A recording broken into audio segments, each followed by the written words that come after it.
আল্লাহর ঘরকে রক্ষা করেন আল্লাহ। আল্লাহর ঘরকে রক্ষা করার দায়িত্ব নিয়েছেন আল্লাহ। তোমার ক্ষমতা আছে, তোমার প্রতিপত্তি আছে, তুমি এলাকার লিডার, তুমি ক্ষমতা দিয়ে সব শেষ করে ফেলতে পারো, কিন্তু ভালো করে শুনে রাখো, নাহার যায় মারকাব তাওয়া তাখতান কে জাহা সফর বা ইয়াদান দাখতান। শেখ সাদি বলে সব জায়গায় তুমি ঘোড়া চালাইতে পারবা না। তোমার শক্তি আছে, ঘোড়া আছে, ঘোড়ার শক্তি আছে, সব জায়গায় ঘোড়া চালাইবা, কিছু কিছু জায়গায় গিয়ে ঘোড়া হোঁচট খেয়ে পড়ে যায়, কিছু কিছু জায়গায় ক্ষমতা শেষ হয়ে যায়, কিছু কিছু জায়গায় ক্ষমতার দম্ভ অহংকার মাটির সাথে মিশে যায়। তোমার শক্তি আছে, তুমি কার সাথে মোকাবেলা করতে আসছো চিন্তা করছো? আল্লাহর ঘর, আল্লাহর ঘরকে আল্লাহ রক্ষা করবে, ইসলামকে আল্লাহ রক্ষা করবে, দ্বীনকে আল্লাহ রক্ষা করবে।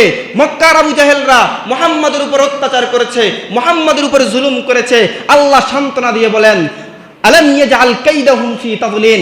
এদের উত্তরসূরিরা, কাফেরদের উত্তরসূরিরা কাবা নিয়ে ষড়যন্ত্র করেছে, তারা টিকতে পারে নাই। ও নবী মুহাম্মদ, এদের উত্তরসূরিরা আপনাকে নিয়ে ষড়যন্ত্র করবে, আপনার দ্বীন নিয়ে ষড়যন্ত্র করবে, মসজিদ নিয়ে ষড়যন্ত্র করবে, মাদ্রাসা নিয়ে ষড়যন্ত্র করবে, আলেম নিয়ে ষড়যন্ত্র করবে, ইসলামকে দুনিয়ার জমিন থেকে মুছে ফেলার চেষ্টা করবে। কিন্তু খোদার কসম, দ্বীনকে আল্লাহ দুনিয়াতে নাজিল করেছেন। দ্বীন সূর্যের মতো আলো দেওয়ার জন্য দুনিয়া এসেছে। দ্বীন অন্ধকার নয়, দ্বীন যেখানে যাবে সেখানে আলোকিত হবে। দ্বীনকে, ইসলামকে দুনিয়ার কোন কুফফার শক্তি মাটির সাথে মিশিয়ে দিতে পারবে না। আব্দুল মুত্তালিবের কাছে সংবাদ প্রেরণ করেছে যে বাইতুল্লাহর মোতাওয়াল্লি, তুমি শোনো, এই বাইতুল্লাহকে আমরা দখল করে নিব, বাইতুল্লাহকে আমরা ভেঙ্গে দিব, এই বাইতুল্লাহকে ভেঙ্গে আমরা সেই আমাদের পারস্য নিয়ে বাইতুল্লাহকে আমরা স্থাপন করব। এই প্রস্তাব দিয়ে পাঠিয়েছে। আর এইদিকে আব্দুল মুত্তালিবের 200 উট, তখন সে সময় আরবের মানুষরা উট চড়াইতো। আরবে এখনো যারা আরবিয়ান আছে তাদের উট থাকে, বিভিন্ন বড় বড় উটের পাল থাকে, ছাগলের পাল, দুম্বার পাল থাকে। তা আব্দুল মুত্তালিবেরও উটের পাল ছিল। ওই উটের পালে 200 উট ছিল। কয়শো উট? 200।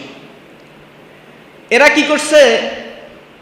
এরা আব্দুল মুত্তালিবের উটগুলোকে তারা দখল করে নিছে, জব্দ করে নিছে। আর সংবাদ পাঠাইছে, আব্দুল মুত্তালিবকে খবর দাও, আমরা এখনই বাইতুল্লাহকে ভেঙে ফেলবো, সে তার উট এবং বাইতুল্লাহকে রক্ষা করার জন্য কি ব্যবস্থা গ্রহণ করবে তাকে ডাকো। আব্দুল মুত্তালিব আরবের সুদর্শন পুরুষ, সুন্দর পুরুষ, উঁচা লম্বা, নূরের চেহারা। আব্দুল মুত্তালিব যখন আব্রাহার সামনে গেল, আব্রাহা আব্দুল মুত্তালিবের চেহারার দিকে তাকাইয়া অবাক হয়ে গেছে, সাথে সাথে ওটের উপর থেকে নিচে নেমে নিচে বসে গেছে। বলতেছে, আব্দুল মুত্তালিব, তোমাকে ডাকছি, আমরা এভাবে এভাবে কাবা শরীফকে দখল করব, তোমার ওট এনেছি, এখন তুমি কি করবা সিদ্ধান্ত দাও। আব্দুল মুত্তালিব তখন বলল, আব্রাহা শোনো, আমি এখানে বাইতুল্লাহকে রক্ষা করতে আসি নাই, আমি তোমার সামনে আসছি আমার ওটগুলো রক্ষা করার জন্য। আমি ওটের মালিক, আমার ওট তুমি আমাকে ফিরিয়ে দাও। আমি বুঝি আমার ওট তুমি ফিরিয়ে দিবা, আমার মালিকানায় ওট রয়েছে, এজন্য আমি ওটের জন্য আসছি। ওইটা আমার ঘরে না, ওইটা আল্লাহর ঘর। আমার ওট তুমি আমাকে ফিরিয়ে দাও, যার ঘর সেই রক্ষা করবে, এখানে আমার মাথা ব্যথা নাই, আমার উট তুমি আমাকে ফিরিয়ে দাও। বাদশাহ আব্রাহা অবাক হয়ে গেল, এরা কেমন মানুষ, এরা নাকি এই ঘরের মোতাওয়াল্লি, এরা নাকি এই ঘরকে দেখাশোনা করে, এরা নিজের উটের জন্য পাগল, কিন্তু আল্লাহর ঘর ভেঙ্গে ফেলবো, এদের কোনো মাথা ব্যথা নাই। আব্রাহা আব্দুল মুত্তালিবকে তার উটগুলো দিয়ে দিল, যান উট নিয়ে যান। আব্দুল মুত্তালিব উটগুলো নিয়ে আসছে। মক্কা এসে পুরা মক্কার মধ্যে ঘোষণা দিয়ে দিলেন, ও মক্কার মানুষ, ও কুরাইশরা, আব্রাহার মোকাবেলা করা আমাদের পক্ষে সম্ভব না। সে বিশাল সৈন্যবাহিনী নিয়ে আসছে, কিন্তু আমাদের মালিক তো আমাদের অন্তরের খবর জানে। আমরা এই মক্কাতে আর বেশিক্ষণ আমরা বসবাস করব না। তোমরা যেভাবে যে আসো, তোমরা সবাই মক্কার বড় বড় পাহাড়ের মধ্যে গিয়ে তোমরা আশ্রয় গ্রহণ করো, কিছুক্ষণের মধ্যে আল্লাহর গজব নাজিল হওয়া শুরু হবে। এই ঘোষণা দিয়ে আব্দুল মুত্তালিব সকল মানুষকে পাঠিয়ে দিয়েছেন পাহাড়ের উপর। আব্দুল মুত্তালিব এসে বাইতুল্লাহর দরজার মধ্যে বাইতুল্লাহকে ধরে জড়িয়ে ধরে আব্দুল মুত্তালিব কান্না শুরু করেছে, বলেছে, আল্লাহ আমরা তো অক্ষম, তোমার ঘরকে বাঁচাইতে পারবো না, আল্লাহ তোমার ঘরের জন্য তুমি যথেষ্ট। সুবহানাল্লাহ। এটা আমার ঘর না, এটা তোমার ঘর, এটা রক্ষা করবা তুমি। এই বলে আব্দুল মুত্তালিব চিল্লায় চিল্লায় কিছুক্ষণ কেঁদে কাবা শরীফ ছেড়ে যাওয়ার সময় তিনার 100 ওট আল্লাহর ঘরের নামে মান্নত করে গিয়েছেন, বলেছেন যে এই ঘরের নামে আমার 100 উটকে আমি মান্নত করে দিলাম। উদ্দেশ্য ছিল আল্লাহর নামে যেই উটকে মান্নত করা হয়, যেই পশু মান্নত করা হয়, ওই পশুকে যদি কেউ ক্ষতি করে আল্লাহ সাথে সাথে তার উপরে গজব নাজিল করে। এই উটগুলো মান্নত করে তিনি চলে গেছেন, আশ্রয় নিয়েছেন বড় উপত্যকায় গিয়ে। সে বিশাল বড় হাতিকে কাবার দিকে অগ্রসর করে দিয়েছেন, কাবাকে এখন হাতি ভেঙে ফেলবে, কিন্তু এই হাতি সামনে গিয়ে আর যায় না। অনেক চেষ্টা করেছে, হাতি সামনে আর যায় না। এখন তারা চিন্তা করলো, আচ্ছা কাবার দিকে তো ফিরাই দিছে, এটা যায় না, এটাকে অন্যদিকে ফিরাই দিই। ইয়ামানের দিকে ফিরাই দিছে, এটা দৌড় দিয়ে ইয়ামানের দিকে চলে যাচ্ছে। যত চেষ্টা করে এই হাতিকে কাবার দিকে ফিরানো যাচ্ছে না। আল্লাহ রব্বুল আলামিন এই পুরা ঘটনা নবী মুহাম্মদ সাল্লাল্লাহু আলাইহি ওয়াসাল্লামকে জানিয়ে কোরআনে সূরাতুল ফিল নাযিল করলেন। মুসলমান ভাইরা রে আমার, আল্লাহ রব্বুল আলামিন কোরআনুল কারীমের মধ্যে বলেন, আলাম ইয়াজআল কাইদাহুম ফি তাদলিলিন ওয়া আরসালা আলাইহিম তায়রান আবাবিল। আল্লাহ রব্বুল আলামিন নবী মুহাম্মদকে জানিয়ে দেন, ও নবী মুহাম্মদ, আলাম ইয়াজআল কাইদাহুম ফি তাদলিল। আব্রাহা এবং তার সৈন্যরা চেয়েছিল আমার ঘরকে ভেঙ্গে গুড়ে খান খান করে দিবে, তারা চেয়েছিল বাইতুল্লাহকে ভেঙ্গে দিবে। আমি আল্লাহ তাদের ষড়যন্ত্রকে মাটির সাথে মিশিয়ে দিয়েছি। সবাই চিল্লায় পড়ি সুবহানাল্লাহ। আলাম ইয়াজআল কাইদাহুম ফি তাদলিল, তাদের ষড়যন্ত্রকে আমি মাটির সাথে মিশিয়ে দিয়েছি। আর কি করেছি? আল্লাহ রাব্বুল আলামিন বলেন, ওয়া আরসালা আলাইহিম তায়রান আবাবিল। আমি আল্লাহ এদেরকে ধ্বংস করার জন্য, আমি আল্লাহ এদেরকে মাটির সাথে মিশিয়ে দেওয়ার জন্য বড় বড় কামান প্রেরণ করি নাই, বড় বড় যুদ্ধ বিমান প্রেরণ করতে হয় নাই, ফেরেশতাদেরকেও প্রেরণ করতে হয় নাই।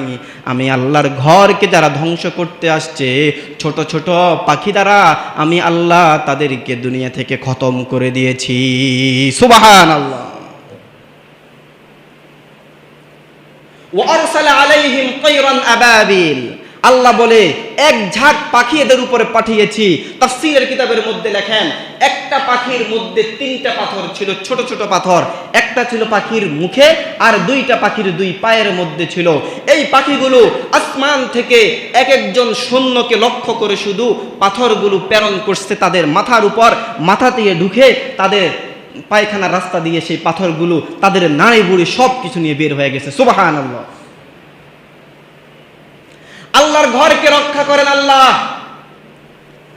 আল্লাহর ঘরকে রক্ষা করার দায়িত্ব নিয়েছেন আল্লাহ। তোমার ক্ষমতা আছে, তোমার প্রতিপত্তি আছে, তুমি এলাকার লিডার, তুমি ক্ষমতা দিয়ে সব শেষ করে ফেলতে পারো, কিন্তু ভালো করে শুনে রাখো, নাহার যায় মারকাব তাওয়া তাখতান কে জাহা সফর বা ইয়াদান দাখতান। শেখ সাদি বলে, সব জায়গায় তুমি ঘোড়া চালাইতে পারবা না। তোমার শক্তি আছে, ঘোড়া আছে, ঘোড়ার শক্তি আছে, সব জায়গায় ঘোড়া চালাইবা। কিছু কিছু জায়গায় গিয়ে ঘোড়া হোঁচট খেয়ে পড়ে যায়, কিছু কিছু জায়গায় ক্ষমতা শেষ হয়ে যায়, কিছু কিছু জায়গায় ক্ষমতার দম্ভ অহংকার মাটির সাথে মিশে যায়। তোমার শক্তি আছে, তুমি কার সাথে মোকাবেলা করতে আসছো চিন্তা করছো? আল্লাহর ঘর, আল্লাহর ঘরকে আল্লাহ রক্ষা করবে, ইসলামকে আল্লাহ রক্ষা করবে, দ্বীনকে আল্লাহ রক্ষা করবে। মক্কার আবু জাহেলরা মুহাম্মাদের উপর অত্যাচার করেছে, মুহাম্মাদের উপর জুলুম করেছে। আল্লাহ সান্ত্বনা দিয়ে বলেন, আলাম ইয়াজআল কাইদাহুম ফি তাদলিল, এদের উত্তরসূরিরা কাফেরদের উত্তরসূরিরা কাবা নিয়ে ষড়যন্ত্র করেছে, তারা টিকতে পারে নাই। ও নবী মুহাম্মদ, এদের উত্তরসূরিরা আপনাকে নিয়ে ষড়যন্ত্র করবে, আপনার দ্বীন নিয়ে ষড়যন্ত্র করবে, মসজিদ নিয়ে ষড়যন্ত্র করবে, মাদ্রাসা নিয়ে ষড়যন্ত্র করবে, আলেম নিয়ে ষড়যন্ত্র করবে, ইসলামকে দুনিয়ার জমিন থেকে মুছে ফেলার চেষ্টা করবে। কিন্তু খোদার কসম, দ্বীনকে আল্লাহ দুনিয়াতে নাজিল করেছেন। দ্বীন সূর্যের মতো আলো দেওয়ার জন্য দুনিয়ায় এসেছে। দ্বীন অন্ধকার নয়, দ্বীন যেখানে যাবে সেখানে আলোকিত হবে। দ্বীনকে, ইসলামকে দুনিয়ার কোন কুফফার শক্তি মাটির সাথে মিশিয়ে দিতে পারবে না। এই জন্য আল্লাহ রাব্বুল আলামিন বলেন, ইউরিদুনা আইয়ুতফিউ নূরাল্লাহি বিআফওয়াহিহিম ওয়াল্লাহু মুতিম্মু নূরিহি ওয়ালাউ কারিহাল কাফিরুন। তারা চায় তাদের এই চামড়ার মুখ দিয়ে ইসলামকে ফু দিয়ে নিভিয়ে ফেলবে। তারা মনে করে চেরাগের মধ্যে আগুন যেভাবে ফু দিয়ে নিভিয়ে ফেলা যায়, ইসলামকে ফু দিয়ে নিভিয়ে ফেলা যায়। রব্বুল আলামিন বলে, আমার এই দিনকে আজ পর্যন্ত যত মানুষ, যত আবু জেহেল, উতবা, সাইবারা ফু দিয়ে নিভাতে আসছে, তারাই জ্বলে গেছে। আমার মুহাম্মদের ইসলাম কিয়ামত পর্যন্ত দুনিয়ার জমিনে মাথা উঁচু করে বেঁচে থাকবে। সুবহান। এই জন্য রব্বুল আলামিন আমাদেরকে শিক্ষা দেন, শোনো শোনো, 1400 বছর পরে নবী মুহাম্মদ আপনার উম্মত আসবে, উম্মতদেরকে জানিয়ে দিবেন, আলাম ইয়াজআল কাইদাহুম ফি তাদলিল ওয়া আরসালা আলাইহিম তায়রান আবাবিল তারমিহিম বিহিজারাতিন মিন সিজ্জিল। আমি আল্লাহ ইসলামের শত্রুদেরকে মাটির সাথে মিশানোর জন্য আমি আল্লাহ বিমান দিয়ে বোমা ফালানোর প্রয়োজন হয় না। ছোট্ট পাখির মুখের মধ্যে একটা পাথর দিয়েই আমি তাদেরকে ধ্বংস করতে পারি। রব বলেন, ফাজআলাহুম কাআসফিম মাকুল। রব্বুল আলামিন বলেন, হস্তি বাহিনীও চেয়েছিল কাবা শরীফকে মাটির সাথে মিশে দিবে, আমি আল্লাহ তাদেরকে এমন টুকরা টুকরা করেছি, এমন অস্তিত্বহীন করেছি, দুনিয়াতে কিয়ামত পর্যন্ত মানুষ এদের মহা পরিণাম সম্পর্কে মানুষ জানবে, জ্ঞাত হবে এদেরকে আমি রব্বুল আলামিন কিভাবে ধ্বংস করেছি। এই জন্য বুঝে না বুঝে আমরা অনেক সময় দেখেন, সব জায়গায় ক্ষমতা চালানো যায় না, সব জায়গায় দাপট দেখানো যায় না, সব জায়গায় অহংকার দেখানো যায় না। আপনি ব্যক্তি আপনার কাছে খারাপ হতে পারে, কি ব্যক্তি, একজন হুজুর নামাজ পড়ায়, তার অনেক কিছু আপনার ভালো লাগবে না, এটাই স্বাভাবিক। কিন্তু আল্লাহর ঘর মসজিদ, এটা আল্লাহর ঘর, এখানে মসজিদ হয়েছে মানে এটা আল্লাহর ঘর, এখানে সবার জন্য এটা সমান। আপনি মসজিদের সাথে বিদ্বেষ রাখতে পারেন না। মাদ্রাসা, ব্যক্তি খারাপ হতে পারে, কিন্তু মাদ্রাসা যেখানে দ্বীন শিক্ষা দেওয়া হয় এটা খারাপ হতে পারে না। আপনি মাদ্রাসার সাথে আদালতি, হিংসা, বিদ্বেষ, ইসলামী শিক্ষাকে আপনি ধ্বংস করে ফেলবেন, পারবেন না। দুনিয়াতে আজ পর্যন্ত, দুনিয়ার ইতিহাসে দ্বীনের বিরুদ্ধে, ইসলামের বিরুদ্ধে যত ষড়যন্ত্র হয়েছে তত ইসলামের খেদমত আরো বেড়েছে। মাদ্রাসা যত বন্ধ করে দেওয়ার ষড়যন্ত্র হয়েছে তত বেশি মাদ্রাসা বেড়েছে। আজ থেকে 10 বছর আগে বাংলাদেশে মাদ্রাসা কয়টা ছিল, এখন কয়টা আছে? আগামী 10 বছর পরে বাংলাদেশে মাদ্রাসার সংখ্যা কেমন হবে একটু চিন্তা করেন।